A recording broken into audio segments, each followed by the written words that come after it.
La météo avec vous, Marc, et c'est estival sur les 3/4 du pays. Oui, estival sur les 3/4 du pays, mais pas encore une fois sur les régions de la moitié nord, puisque actuellement le ciel est très gris sur la capitale, avec une température quand même prévue de 26, 27 degrés cet après-midi, puisqu'on compte sur le retour d'éclaircies. On va voir la situation au niveau du satellite avec, vous allez le voir, donc toujours ce blocage, ces dépressions qui passent sur les îles britanniques avec des perturbations, et donc sur le large du Portugal, l'anticyclone, mais qui est bien trop loin et qui donc du coup laisse passer, laisse onduler cette perturbation. On la voit d'ailleurs très bien sur les régions de la moitié nord. Elle est accompagnée de pluie sur l'extrême nord, et donc de nouvelles pluies actuellement qui abordent les côtes de la Manche. D'où ce ciel très chargé ce matin sur le nord-ouest, à l'avant un ciel également assez couvert, davantage de soleil sur les 2/3 sud, et cet après-midi quasiment pas de changement, toujours cette perturbation sur le nord-ouest, retour d'éclaircies le long de la Manche, et puis ailleurs ça devrait quand même s'améliorer, toujours du plein soleil des Pyrénées à l'est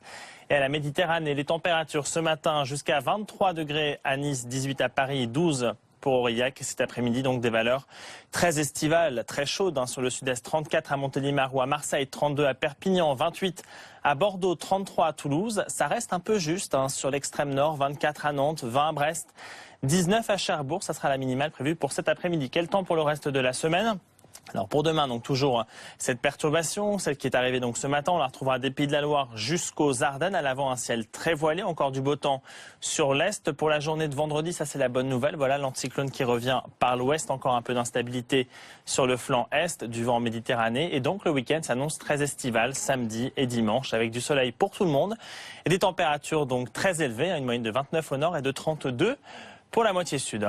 Et on part maintenant en Sibérie. Oui, on part en Sibérie puisque, vous allez voir ces images, c'est une véritable épidémie qui touche la Sibérie, une épidémie d'anthrax. L'anthrax, c'est en fait ce qu'on appelle la maladie du charbon. En raison du réchauffement climatique et de températures anormalement élevées, des bactéries d'anthrax, prisonnières de la glace depuis 75 ans, ont été libérées, provoquant un début d'épidémie. Cette épidémie, donc la première depuis 1941, a entraîné la mort de près de 2400 rennes et d'un enfant de 12 ans.